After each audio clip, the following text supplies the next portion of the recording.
y ver que se salía de lo normal, ¿sí? Vimos las anomalías menores y hoy vamos a ver las mayores, ¿sí? Entonces, las menores son las que podemos identificar a simple vista, es las que vemos con el examen físico, ¿sí? Y usualmente no tienen una mayor repercusión de salud. Entonces, a veces se les llaman estéticas, que los ojitos son un poquito raros, las orejas son raritas, las manos, el tórax, etcétera, etcétera, ¿sí? Y a las mayores sí repercuten o afectan la salud del paciente, ¿sí? Entonces, por eso son consideradas mayores. Y usualmente requerimos de algún estudio para identificarlas. No son cosas que vamos a ver a simple vista. Entonces son todas las anomalías usualmente internas, que a veces lo externo me sugiere, a veces sí las podemos ver externas, por decirlo así,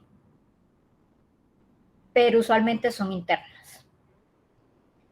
Entonces, vimos al final de la clase pasada que podemos decir que un paciente tiene características sindrómicas o que podría ser sindrómico cuando tenemos 3 o más anomalías menores, porque ya tenemos que buscar la mayor, ¿sí?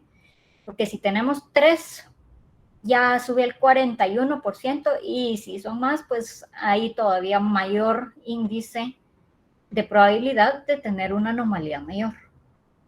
Entonces tenemos que ir a buscar la mayor. ¿Qué tenemos que buscar? ¿Sí? Entonces, las mayores están en aproximadamente el 5% de todos los recién nacidos, y algunas no se evidencian inmediatamente, no son aquellas cosas que podemos identificar a veces en el neonato, pero sí son mucho más comunes en neonatos, ¿sí? Entonces, más del 50% de todos los abortos espontáneos tienen anomalías cromosómicas, y estas anomalías cromosómicas son más asociadas a las anomalías mayores, ¿sí? Pero eso no quiere decir que solo ellos tengan anomalías mayores. El 66% de estas son de etiología multifactorial, alias son causadas por la combinación de ambiente con genes. Y por eso es de que lo dividimos en 3 términos, ¿sí?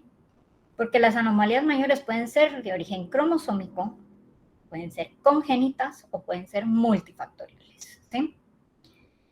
Y a veces hay combinación de mis 3 circulitos, ¿sí? Entonces tenemos las causas cromosómicas y tenemos las causas multifactoriales, donde el ambiente ya me afecta, ¿sí? Y congénito nada más quiere decir que el bebé nace con estas alteraciones.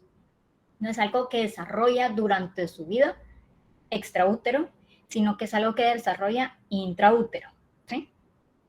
Puede ser causada por una anomalía cromosómica o puede estar causada por algo ambiental que es más susceptible porque tiene genes que lo hacen susceptibles, ¿sí? Entonces, causas de las anomalías mayores tenemos muchas, ¿sí? Efectos de gen único solo es el 20% de todas estas, y imbalances cromosómicos son el 25%. La mayoría son multifactoriales, alias que son causadas por ambiente, ¿sí? Y entonces tenemos a un niño dismórfico, aquel que le vi sus anomalías menores, ¿sí? Por la historia clínica identifico si tiene algo de susceptibilidad ambiental, pero el examen físico va a encontrar todas esas anomalías menores que hemos estado viendo, ¿sí? Y esas anomalías son las pistas que vamos a seguir. Si tenemos un patrón específico, características así bien específicas que me cumplen, digamos, criterios, como lo puede ser para el síndrome de Down o como puede ser para el síndrome de Marfan, pues si reconozco ese patrón es mucho más fácil. Pero si no tengo un patrón muy, algo que me vaya guiando, muchas veces lo tengo que ir a buscar. Y ese es el que toma tiempo, ir a buscar entre todos los diferentes casos, ir a buscar a un MIM, ir a buscar a las bases de datos dismorfológicas ¿Qué podría ser? ¿Sí? A veces lo encontramos. Ya sé qué es. Le voy a hacer su test confirmatorio y así hago mi diagnóstico definitivo. A veces es como, no tengo idea. ¿Qué podría ser? No sé, entonces le voy a mandar a hacer un microarreglo, que ya vamos a ver qué pruebas hacemos según nuestra sospecha, pero a veces aún así nos quedamos sin diagnóstico. Entonces solo la verdad, darle seguimiento y tal, rogar a Dios que nos salga algún otro hallazgo que sí ya nos dirija a nuestro diagnóstico. Entonces, la mayoría de causas, cuando son en el primer trimestre, son causas cromosómicas, ¿sí? Y a partir del nacimiento empieza a elevarse la curva de las causas de gen único, ¿sí? Pero a partir de la infancia ya disminuye su incidencia. Las multifactoriales son las que tienen dos picos. Tienen un pico durante la infancia y después tienen otro pico durante la edad adulta. Entonces, si se fijan, la multifactorial y la cromosómica casi que son inversas. La cromosómica va a ser al principio de la vida intraútero con sus alteraciones, mientras que la multifactorial se va a presentar en adultos. Entonces, por eso es que casi nunca lo vemos en la pedia, ¿sí? Pero hay algunas multifactoriales que sí vemos en pediatría. Entonces, todas las anomalías mayores que tenemos son estas, este es el listado como que principal. Tenemos los defectos de tubo neural, que vamos a ver el chorro de defectos de tubo neural que existen. Está el labio y paladar hendido. Están las anomalías del sistema nervioso central, las anomalías cardíacas, las gastrointestinales y abdominales, las de extremidades, los defectos del tracto urinario y las genitales, ¿sí? Entonces, voy a ir mencionando como las mayores y algunas causas. Yo sé que el doctor Cabrera me va a ayudar si me trabo con alguna causa, porque tenemos miles de causas, tanto genéticas como ambientales, ¿sí? Y vamos a empezar con la ambiental más clave, el ácido fólico, ¿sí? Entonces, todos sabemos que a cualquier embarazada lo primero que se le dice es empiece a tomar su ácido fólico. ¿Por qué? Porque previene la formación de anomalías congénitas. ¿Alguien sabe cuándo deberíamos empezar a tomar el ácido fólico para evitar esas anomalías congénitas? Un año antes de la concepción. Muy bien, Tania, sí, un año antes de la concepción. Entonces no es, ay, averigüe que estoy embarazada, ya llevo 4 meses de embarazo y ahí me lo voy a empezar a tomar. No, en este punto ya lo malformado está, ¿sí? Hay que empezarlo a tomar antes. Y hay que, tal vez, a veces entrarlo desde otra manera. No se lo tome para evitar anomalías congénitas de un futuro embarazo que puede ser que nunca suceda. Le ayuda a reducir su riesgo de cáncer y todo el mundo quiere evitar el cáncer, ¿sí? Le ayuda a reducir su riesgo de enfermedades cardiovasculares, entonces buenísimo, no me voy a infartar. Y aquellos que de verdad quieren estar embarazados, pues le mejora su cuadro de infertilidad. ¿Por qué? Porque usualmente me evita los abortos espontáneos causados por un defecto en la vía del ácido fólico o una deficiencia de ácido fólico. Y todos conocen esto. ¿Alguien me puede decir cómo se le dice a esta cantidad de tortillas usualmente? ¿Cómo lo pedimos cuando llegamos con la tortillera?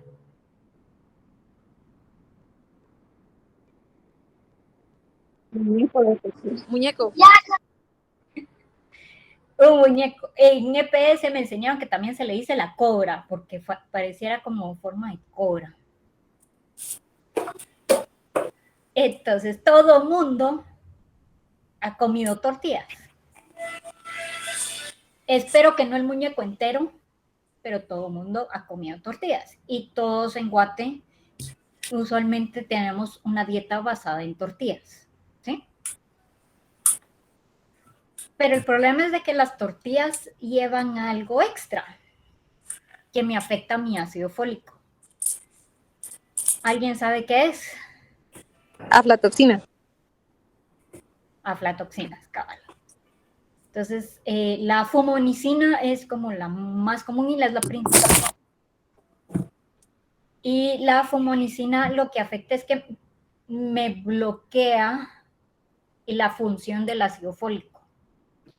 Entonces, imagínense, estamos en medio de un pueblo en Quiché, su dieta se basa en tortillas, entonces quiere decir que su bloqueo de ácido fólico está súper alto. Y si le agregamos a eso que no toman el ácido fólico, porque a veces ni siquiera lo toman durante el embarazo, aunque sea 3 meses, 4 meses después, los niveles de ácido fólico están todavía más bajos, ¿sí? Entonces, por eso la incidencia de defectos de tubo neural y todas las alteraciones basadas en ácido fólico son tan altas, ¿sí? Entonces, hicieron un estudio y vieron la incidencia de espina bífida, que es como lo más común que me afecta el ácido fólico, ¿sí? Entonces, el nivel mundial es más o menos esa línea vertical que miran ahí en medio, ¿sí? Y Guate capital le saca 15 veces el riesgo. Y rural le ganamos a todo el mundo. Somos los número 1 en espina bífida a nivel mundial, ¿sí?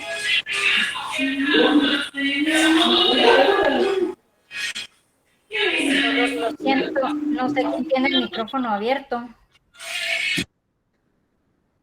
Gracias.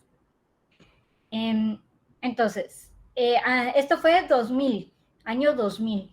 En el año 2000 ya le ganábamos a todo el mundo. Imagínense cómo debemos estar ahora cuando todo el mundo ya empezó a meter el ácido fólico en cantidades industriales y nosotros seguimos con nuestras tortillas que bloquean nuestro ácido fólico, ¿sí? Entonces, este ya es estudio guatemalteco Chapín, ¿sí?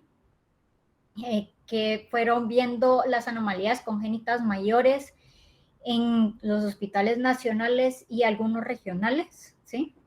Principios de los 2000. Y fueron estudiando todas las anomalías faciales, genitourinarias, gastrointestinales, y por supuesto todo neural le ganó a todas en cantidades industriales, ¿sí? Todo neural es lo que más tenemos, a pesar de que es lo más fácilmente evitable, ¿sí? Entonces, si ya lo vemos en tablita, lo graficado, ¿sí? El 50% de anomalías que se presentan son defectos del tubo neural, ¿sí? Pero entonces, ¿dónde es el punto clave? Pues la formación de las vértebras, columna, sistema nervioso central empieza en la semana 3 y para la semana 6 ya están formados, ¿sí? Si lo vemos en el periodo embrionario, si ya lo vemos por fecha de última regla, por FUR, sería más o menos en la 8ª semana, ya está formado el sistema nervioso central o mal formado, alias el defecto de tubo neural ya está establecido, ¿sí? Y usualmente solo la mamá que de verdad está tratando de quedar embarazada, está revisando constantemente si está o no está embarazada, es la única que se va a dar cuenta a la semana número 8 si está o no está embarazada. También son las únicas que usualmente ya están tomando el ácido fólico. Entonces, la mamá típica que se da cuenta hasta las 18 semanas o 20 semanas, ya prácticamente todo está formado. Ya está formado el sistema nervioso central, ya está formado el corazón, orejas, ojos, extremidades superiores, inferiores, intestino, paladar, genitourinario, ¿sí? Ya están prácticamente todo formado y entonces mis teratógenos o la ausencia de ácido fólico ya no, pues ya no me va a afectar, ya no me va a prevenir, ¿sí? Entonces los defectos de tubo neural, como les dije, son los más comunes, son los que más vamos a ver. Y usualmente se clasifican en tres: aquellos que suceden a nivel del cerebro, aquellos que suceden a nivel de la columna vertebral, y también se incluye el labio y paladar, ¿sí? Entonces, el ácido fólico es clave para el desarrollo de estos tres. Y entonces los podemos clasificar, ¿sí? Según su exposición, es que pueden ser abiertos o cerrados, ¿sí? Y según su localización, pueden ser craneales o espinales. Los espinales son lo que llamamos espina bífida, que está la espina bífida oculta, la quística y la mielosquisis, que vamos a ver fotos, ¿sí? De todo.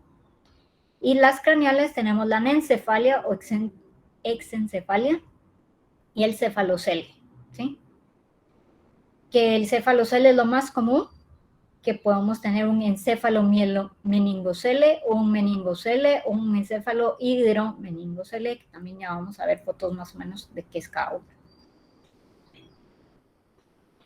Y básicamente cuando se está formando el tubo neural, antes de que se cierre por completo, y ese es el problema, hay un pedazo que no se cierra bien, ¿sí? Entonces, si en el pliegue neural no se cierra correctamente, tenemos o la anencefalia o la iniencefalia, ¿sí? Que es un poquito más abajo, tenemos los encefaloceles, ¿sí? Si es en el medio, tenemos la cranioraquisquisis, y si es distal, ya usualmente es la espina bífida, ya sea abierta o cerrada, ¿sí? Entonces, esto es lo que se clasifica por localización, si es más cefálico o es más caudal. Entonces, los tipos de, ya cuando los clasificamos por si están abiertos o cerrados, tenemos abiertos las cranioraquisquisis, la anencefalia y el mielomeningocele, que puede estar abierto, ¿sí? Y cerrados puede estar la anencefalia también, el encefalocele y todos los tipos de espina bífida, ¿sí?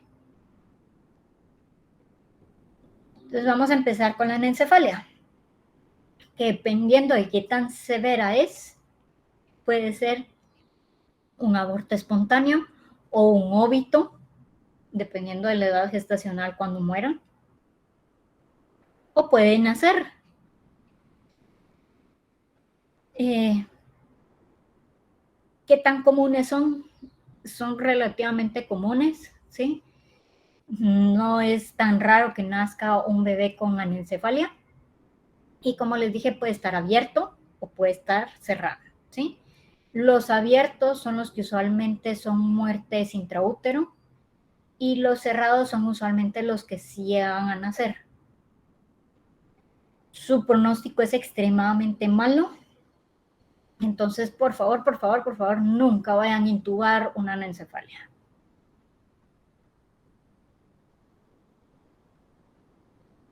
Entonces, a veces la anencefalia, como les dije, entre más severo, más temprana es la muerte, pero se puede acompañar de otros defectos abiertos, ¿sí?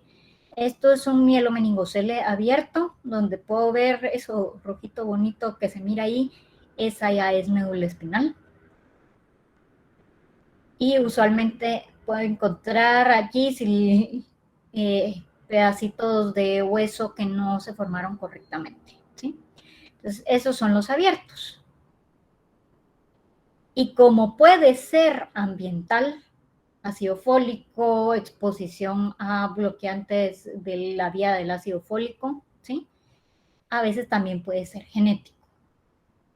Entonces, este es un par de gemelos que nacieron los dos con el mismo defecto de espina bífida, un mielomeningocele abierto, ¿sí? Y prácticamente en la misma posición.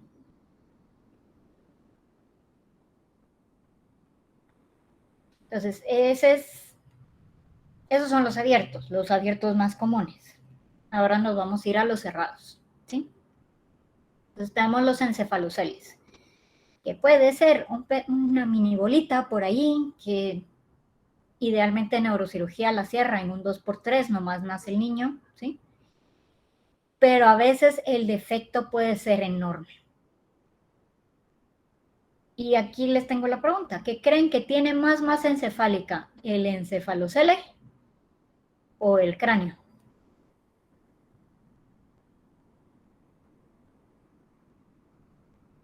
El encefalocele otro. El encefalocele, cabal. Entonces, si le pedimos a neurocirugía que lo corrija, uno, no va a tener cráneo en donde meterle esa masa encefálica porque nunca se desarrolló. Y dos, si lo quitan, pues, ¿qué tanto cerebro de verdad le va a quedar?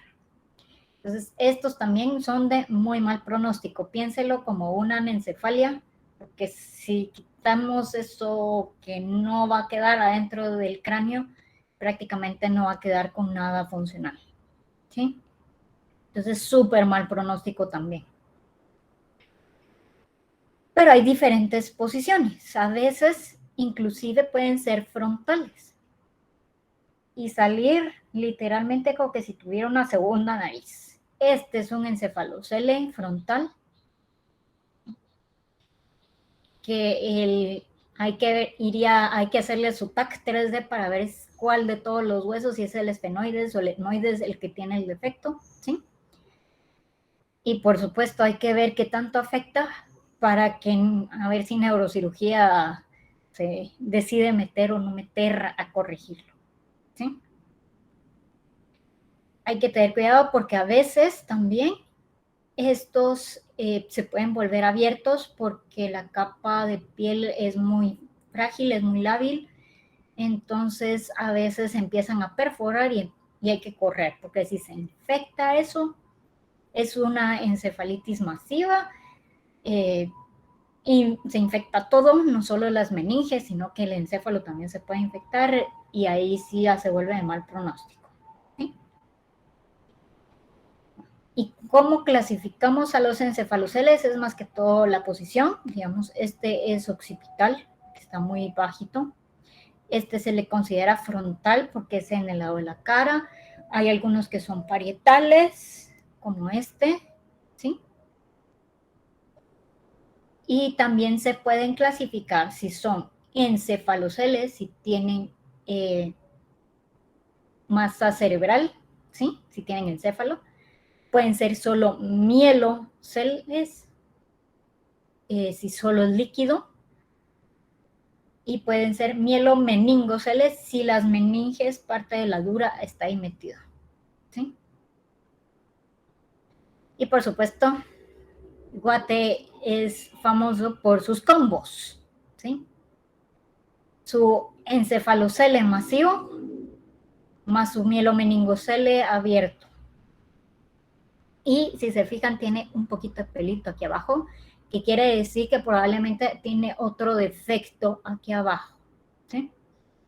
Lo que se le llamaría una espina bífida oculta, no tan oculta lo de arriba, pero lo de abajo sí. Entonces es un 3x1. Y sucede, si se fijan, es foto algo antigua porque tiene la sábana Hospital Roosevelt bordado todavía. ¿Y cuál creen que es el pronóstico de este niño?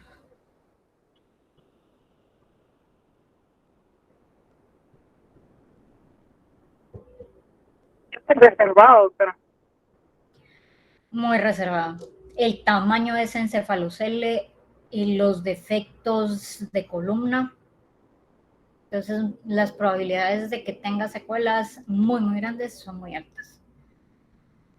Entonces, el meningocele o mielomeningocele solo se divide por si tiene o no tiene médula metida o no, ¿sí?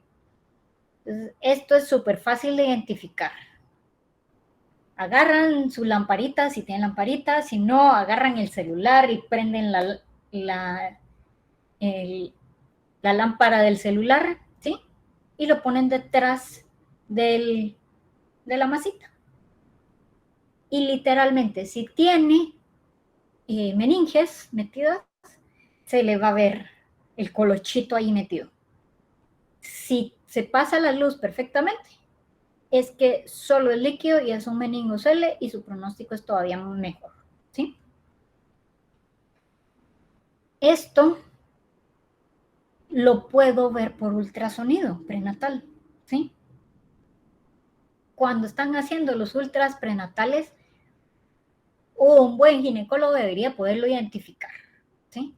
A cualquier nivel, desde encéfalo hasta abajo de la médula, ¿sí? Debería de poder seguir con el transductor toda la columna y evidenciar si hay algún defecto, ¿sí? Entonces, como estos en la mayoría de países desarrollados los encuentran temprano, no nacen con estos defectos, por muy grandes o muy chiquitos que sean. Y como les dije, a veces hay combos abiertos con cerrados, ¿sí? Y en cantidades industriales y en formas diferentes, las presentaciones varían, ¿sí? Entonces, el mielomeningocele, cuando de verdad solo es un mielomeningocele relativamente chiquito, usualmente lo encontramos asociado a hidrocefalia, ¿sí? Entonces, esta hidrocefalia es causada por una malformación de Arnold-Chiari tipo 2, que esa es la más común, ¿sí? ¿Y qué pasa? Pues es bien simple. Tengo mi mielomeningocele, aquí están mis meninges bien trabaditas, ¿sí? Y estas quiera que no, jalan un poquito el encéfalo, ¿sí? Entonces, esa tensión constante durante todo el embarazo causa la malformación de Arnold-Chiari. Y como le bloquea el flujo de líquido, se desarrolla la hidrocefalia, ¿sí? Entonces, ¿cuál es el tratamiento que hacen todos los neurocirujanos? Corrijo el mielomeningocele, ¿sí? Y le voy vigilando su hidrocefalia por medio de la circunferencia craneal. Si la circunferencia craneal se mantiene estable, lo dejo en paz. Si mi circunferencia craneal va aumentando progresivamente, entonces ya es indicación de ponerles válvula, ¿sí? A veces el neurocirujano se le olvida, entonces porfa a nuestros pedias que tienen estos niños usualmente en alto riesgo, pues irles vigilando cómo está esa circunferencia craneal todos los días para ver si va aumentando o no va aumentando. El más leve de todas las espinas bífidas es la espina bífida oculta, ¿sí? Que a veces no es tan oculta. A veces tengo un parche de pelo, a veces tengo un seno pilonidal, que es este como hoyito, que puede estar pigmentado o no, ¿sí? Porque a veces no tiene el pelo, sino que tiene como manchitas, que parecen muy leves, a veces le dicen que es como la mancha mongólica, que en lugar de salirle en el cuello, le sale más abajo. Todo cambio de pigmentación o de cabello, hay que hacerle sus rayos X solo para ver, ¿sí? Entonces, el seno pilonidal puede ser un puntito, puede ser un hoyo más grande, o puede ser un megadefecto que no llega a ser un meningocele o mielomeningocele abierto. Y a veces, como les dije, también está el combo, ¿ah? Tengo mi meningocele bien bonito, bien cerradito, y cuando le va a ver más abajito, uy, ahí está su seno pilonidal, ¿sí? Entonces le tengo que sacar no solo rayos X de aquí, de un toracolumbar, sino que también a nivel de pelvis, para ver cómo está esa pelvis, ¿sí? Y como les dije, todo esto puede ser encontrado intraútero. Entonces puede ser arreglado intraútero, ¿sí? El año pasado Quetzaltenango se volvió famoso porque hicieron la primera cirugía fetal, ¿sí? Encontraron ese mielomeningocele, que ahí se mira en el ultrasonido la burbujita, ¿sí? Y el pedacito aquí blanquito, esas son las meninges. Vino un grupo de Colombia que entrenó al equipo de Quetzaltenango, aparte de que realizó la cirugía. Corrigieron la cirugía intraútero y ya el niño nació sin mielomeningocele, ¿sí? Entonces, su pronóstico mejoró en cantidades industriales. ¿Por qué? Porque ya teníamos arreglado el defecto, ya solo era seguimiento, ¿sí? Y para que no piensen de que solo en Quetzaltenango, esta es la opción de la ciudad, ¿sí? Ya el Hospital El Pilar tiene a un cirujano fetal para mielomeningocele, es lo único que está haciendo por ahora, pero no es lo único que puede arreglar, ¿sí? Porque la cirugía fetal me da la opción de evitar muchas de estas alteraciones y no solo mielomeningocele. Toda alteración del tubo neural se puede arreglar si es lo suficientemente leve. Digamos, la anencefalia, sí, fijo, no la puedo arreglar. La raquisquisis no la puedo arreglar porque no se está desarrollando la masa encefálica correctamente. Pero si tengo un encefalocele y lo cacho a tiempo antes de que se vuelva masivo, lo puedo cerrar antes que se vuelva muy grande, ¿sí? Y entonces le evito que la mitad de su cerebro se le vuelva una burbujita por ahí atrás, ¿sí? Entonces la idea es encontrarlos a tiempo para que no lleguen a pediatría, ¿sí? Entonces, ¿qué causas tenemos? Puede ser aislado, alias ambiental, alias ácido fólico y mis tortillas, ¿sí? No les digo que no coman tortillas, solo les digo que si comen tortillas, también se tomen su ácido fólico, por favor, uno de la mano del otro. Y también puede estar asociado a un síndrome, ¿sí? ¿Quiere decir esto? Que voy a tener más de 3 anomalías menores y mi anomalía mayor va a ser mi defecto de tubo neural. Entre estos tengo el síndrome de Meckel-Gruber, tengo la trisomía 18 y el síndrome de Goldenhar. Meckel-Gruber tiene mal pronóstico, trisomía 18 tiene mal pronóstico, pero Goldenhar no, ¿sí? Entonces tenemos todo un espectro de mal pronóstico o buen pronóstico, todo depende de qué tan temprano lo cachemos y qué tratamiento le demos. Entonces, usualmente, tubo neural va de la mano del labio y paladar hendido, porque tienen usualmente la misma causa ambiental, el ácido fólico. Entonces, tenemos el no sindrómico, donde solo es labio y paladar hendido, ¿sí? Y a veces no hay algún teratógeno muy específico, ¿sí? Alias, mamá no sabe a qué pudo ser expuesta o no ha reconocido algo que la ponga en riesgo, ¿sí?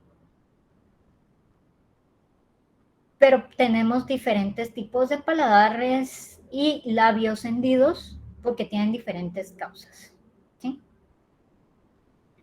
Entonces, el unilateral va a ser unilateral, usualmente así como en diagonal un poquito. Los tenemos los bilaterales, que vamos a tener la columera y el filtrum ahí flotando como una burbujita, ¿sí? Hay algunos que son incompletos, que solo es el labio y el parte del paladar frontal, no es todo el paladar, ¿sí? Y tenemos los completos. Cuando me afecta el labio, paladar y me llega hasta la úvula. O a veces ni siquiera hay úvula porque solo hay un gran hoyo, ¿sí? Y tenemos también los aislados, que solo es paladar, ¿sí? Mis labios están bien, el paladar es el que no se formó bien y se perdió la úvula porque estaría aquí en el medio, ¿sí? Entonces, lo importante del labio hendido, ver si es lateral, alias va hacia una de las fosas nasales, ¿sí? O si es en línea media. Si lo que pierdo es el filtrum y la columela, ¿sí? Porque si se fijan, los bilaterales usualmente me dejan el filtrum y la columela ahí flotando en el medio, porque es lateral de ambos lados. Ahora, si mi filtrum y mi columela desaparecen, esto ya es un defecto de línea media. Ya no es aislado, ya fijo tengo que irle a encontrar otras anomalías menores porque ese sí va a ser sindrómico. El único que puede ser aislado son los laterales, aunque sea bilateral, ¿sí? Entonces a veces lo tenemos así, un pedacito flotando, y a veces no tenemos nada, ¿sí? Este es lateral.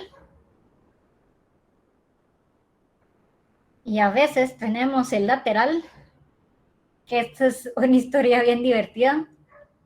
Y llegó la señora con su bebé para que a estas jornadas que vienen médicos gringos a arreglar defectos de labio, paladar hendido, vino la señora con su niño, ¿sí?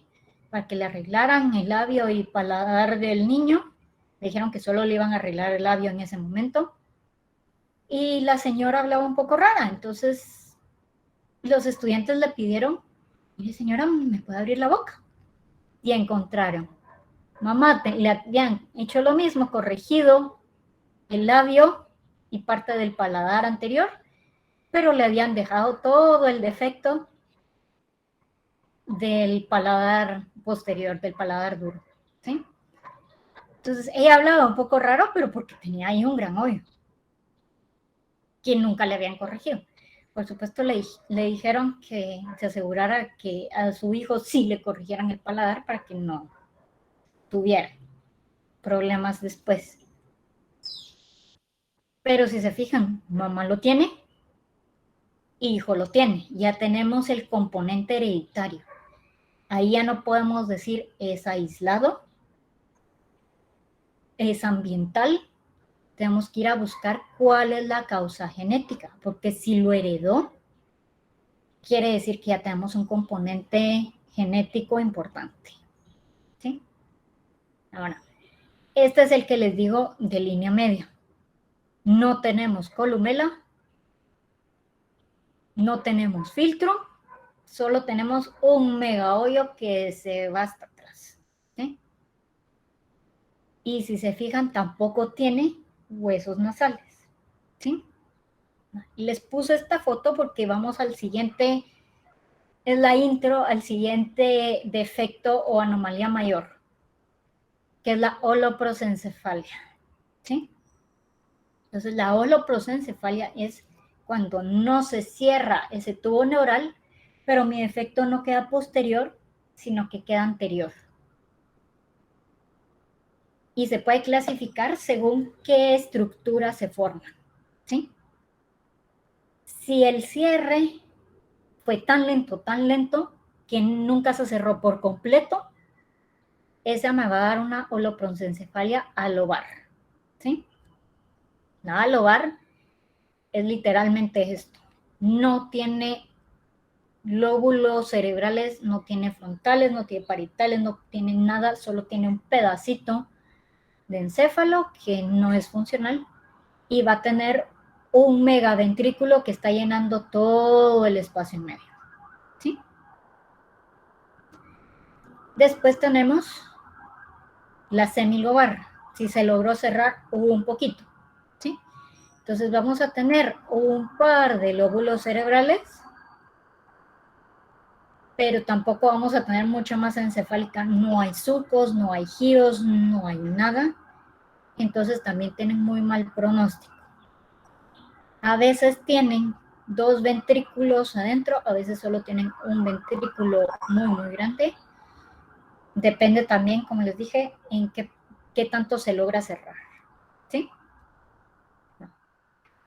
El lobar sí ya tiene más ventrículos, tiene mejor formados los ventrículos, más bien dicho, tiene más lóbulos, por decirlo así, cerebrales, ya empieza a presentar surcos.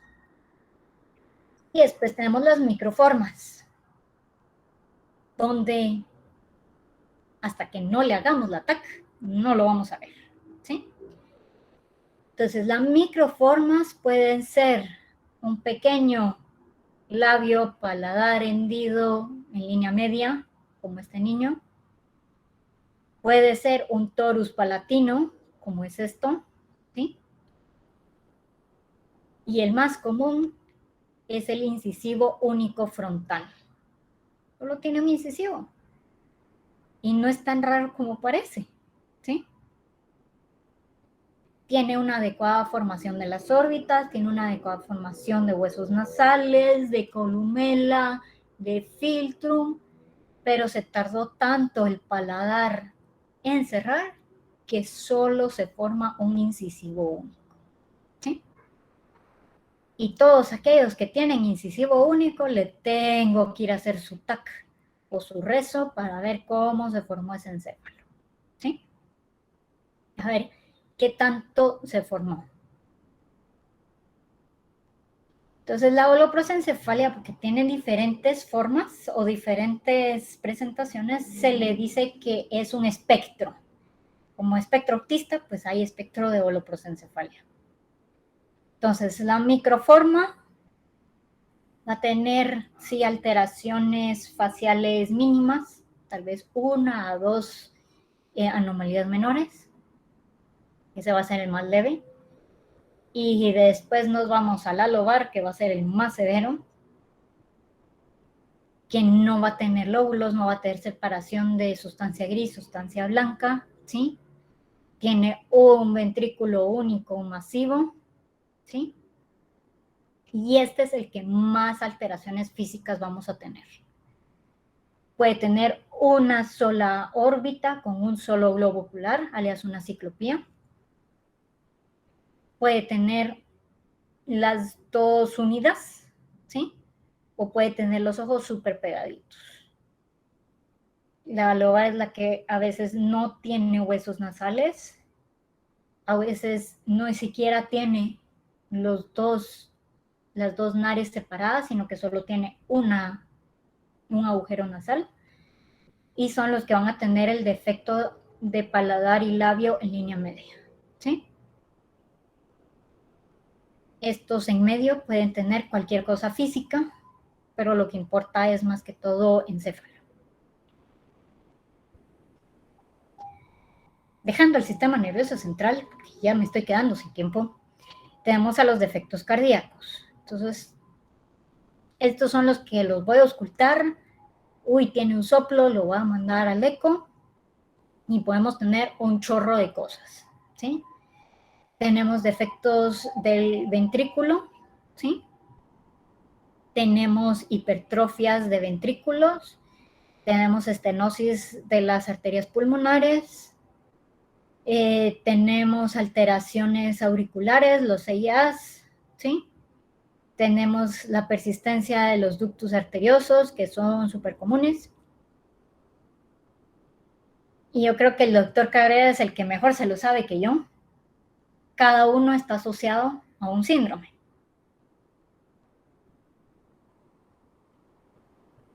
Entonces, si les digo, paciente tiene CIA, CIB, tiene también macroglosia, alias la lengua muy grande, tiene sus ojitos almendrados, con sus fisuras palpebrales oblicuas hacia arriba, tiene picantos, tiene un pliegue palmar único, tiene sus pies en sandalia, alias la apertura entre el hálux y el segundo artejo está más grande. ¿Qué estoy pensando? ¿Alguien sabe? Síndrome de Down. Ahí está, síndrome de Down, ¿sí? Entonces, en Guate lo más común es una CIA o un CIB. Los defectos de cojinetes y las otras alteraciones son más comunes en el resto del mundo. Nosotros la CIA y el PDA es como número 1, se lo pelean entre los dos, ¿sí? Y si pienso estenosis pulmonar, ¿alguien sabe qué síndrome podría ser una estenosis pulmonar? ¿Cuál es mi primera sospecha clínica? Síndrome de Noonan. De Noonan. Noonan, sí. ¿Y si es una niña?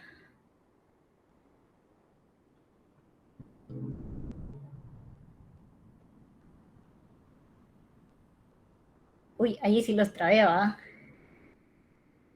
Entonces, si es una niña, físicamente niña, siempre tengo que pensar Turner, no necesariamente Noonan, ¿sí? Si es niño, pienso Noonan, si es niña, pienso Turner, porque son casi lo mismo, solo que diferentes causas, ¿sí? No. Hipertrofias ventriculares, que yo sé que tengo toda una clase sobre esto, pero ¿alguien sabe qué pasa si tengo a un niño que es hipotónico y además tiene una hipertrofia ventricular? ¿Qué puedo pensar?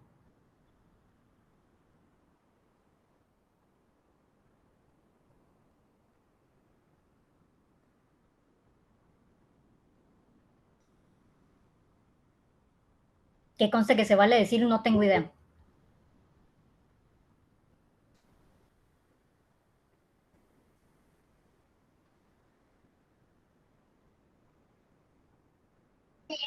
No tengo idea. Gracias, Eva. Entonces, Pompe se presenta como niño hipotónico, no mucho físico, pero cuando le hago el eco, voy a ver que tiene hipertrofia cardíaca porque ya está acumulando, ¿sí? Ya está acumulando sustancias y entonces va a ser mi niño hipotónico con una cardiomiopatía por acumulación de sustancias, ¿sí? Y entonces puedo tener cualquier alteración y según esa alteración mayor y las características menores que le pueda ver, ya puedo identificar o buscar mis diferenciales, ¿sí? Por eso es tan importante, si tengo 3 menores, ir a buscar la mayor. Corazón, cerebro, que son las más comunes, ¿sí? Pero me tengo que ir al resto de sistemas, como las gastrointestinales, ¿sí? Entonces, las gastrointestinales tenemos las traqueosofágicas, que son también de las más comunes, por decirlo así. Y que ustedes yo creo que se lo saben más fresco que yo, todas las diferentes variaciones de alteraciones traqueosofágicas, ¿sí? Las atresias, las fístulas, etcétera, etcétera, etcétera, ¿sí? Y ahí están las clasificaciones tipo A, tipo B, etcétera, y los porcentajes en qué tan común son que se presente, ¿sí? Pero gastrointestinales, ahí se acuerdan, no solo es arriba, también es abajo. Los anos imperforados, ¿sí? Entonces, si no tengo ano perforado, ¿qué más tiene? ¿Sí? Porque los anos imperforados, aunque pueden ser ambientales, la mayoría son genéticos. Entonces tenemos que ir a buscar qué otra cosa tiene, ¿sí? Y por supuesto hay que ver los defectos de la pared abdominal. Podemos tener una hernia umbilical, que a veces sí son masivas, podemos tener un onfalocele cuando ya la hernia se vuelve masiva, por decirlo así, que pueden casi que tener todo su abdomen de fuera.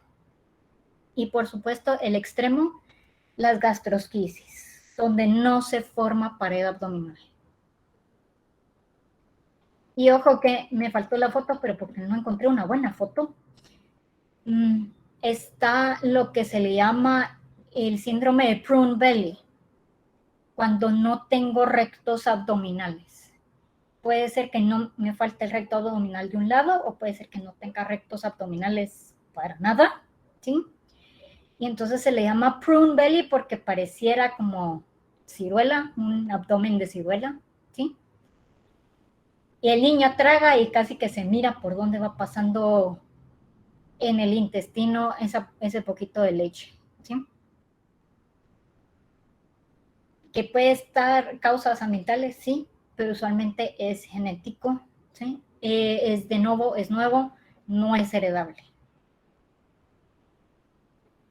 Caput son las anomalías congénitas de los riñones y el tracto urinario, que puede ir desde la agenesia renal hasta solo las válvulas uretrales posteriores, ¿no? Es otro espectro, ¿sí?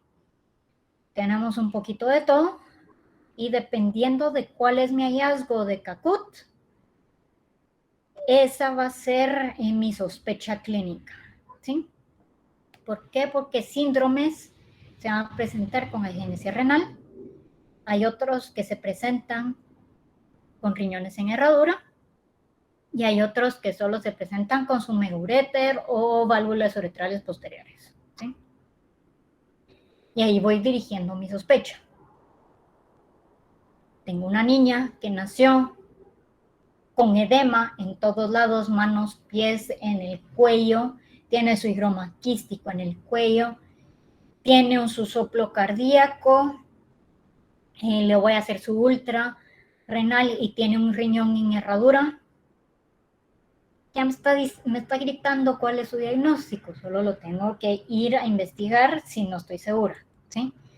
Entonces, las niñas con Turner usualmente presentan su riñón en herradura con algún soplo cardíaco, a veces se saltan el soplo, ¿sí? Y físico van a tener un edema increíble que va a ir desapareciendo, ¿sí? Entonces, si no tiene nada cardíaco y no tiene nada renal, pero tiene el edema, igual tengo que sospechar de Turner, ¿sí? Como les dije, a veces es el espectro, hay hipoplasia o agenesia del riñón. A veces tengo riñones con un montón de bolitas que son quistes, ¿sí?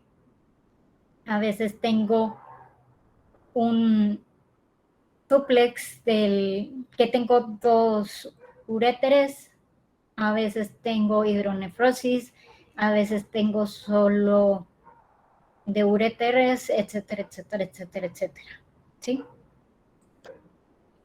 Y a veces tengo esto. ¿Alguien sabe cómo se llama esto?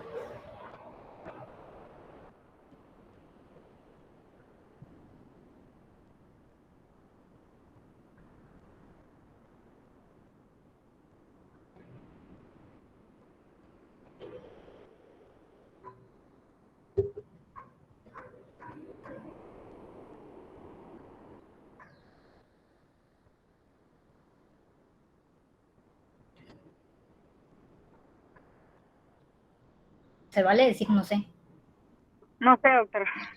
¿Es una extrofia vesical? Es una extrofia vesical, cabal. Entonces, este no es considerado entre los defectos de abdomen porque es geniturinario y puede ser solo que se mire la vejiga ahí tan bonita, y a veces tengo una extrofia completa y está como la vejiga no cerró, sino que está todo por fuera, ¿sí? Y entonces la orina que entra por los uréteres se está saliendo constantemente, ¿sí? Genitales no les puse porque eso es todos otros líos, los genitales ambiguos. Voy a ver si lo meto ahí en la presentación de la 7ª semana para darles, porque han estado apareciendo un montón de desórdenes del desarrollo sexual en la COEX, entonces a ver si no les pongo un par de casitos por ahí. Entonces, la idea de las anomalías mayores es ayudarme con mi diagnóstico, ¿sí? Le hice su examen físico, encontré las anomalías menores, tengo que ir a buscar la mayor, ¿sí? Y a todos los sistemas.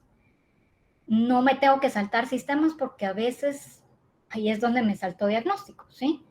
Hay que ir a ver cómo está ese sistema nervioso central, hay que ir a ver cómo está ese sistema gastrointestinal desde la boca hasta el ano, hay que ir a ver corazón, tórax, pulmones, ¿sí?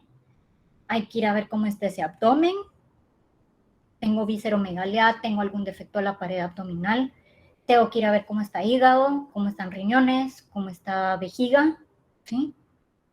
Y tengo que ir a ver genitales. ¿Tengo algún defecto en la forma de los genitales? ¿Tengo algún defecto? A veces es algo tan básico como una hipospadias, criptorquidia, ¿sí? Tengo que ir a ver todo a detalle. Porque los mayores no lo voy a ver de entrada, a veces le tengo que ir a hacer su eco, le tengo que ir a hacer sus ultras, le tengo que ir a hacer rayos X, porque ahí se acuerdan de las espinas bífidas, esas no las voy a ver, o no las voy a ver tan fácilmente. Tengo que ir a hacer sus estudios.